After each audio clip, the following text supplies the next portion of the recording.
రీసెంట్‌గా మనం చాలా రెగ్యులర్‌గా చూస్తుంది ఏంటంటే భార్య భర్తను చంపేయడం, లేకపోతే భర్త భార్యని చంపేయడం. ఎందుకంటే వేరే వాళ్ళతో రిలేషన్‌షిప్ ఉంది. వాళ్ళతో కలిసి ఉండాలనుకుంటున్నారు. సో, వీళ్ళని అడ్డు తొలగించుకోవాలి. ఏదో ఒకటి చంపేయడం. ఇది ఇది చాలా మూర్ఖత్వం. ఎందుకంటే మీకు కావాల్సిందేంటి? వీళ్ళతో బతకడం ఇష్టం లేదు. వేరే వాళ్ళతో బతకాలని ఉంది. సింపుల్ గదా! డైవర్స్ తీసుకోవచ్చు గదా! డైవర్స్ తీసుకొని మీరు వేరే వాళ్ళతో బతకొచ్చు గదా!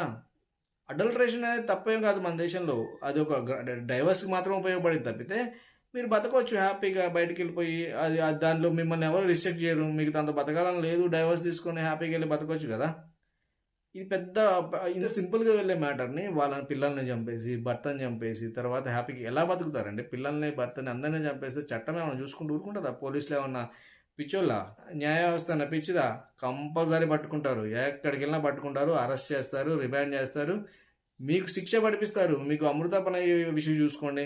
టైం అయినా లైఫ్ పడిందా లేదా? అన్ని శిక్షలు పడతాయి.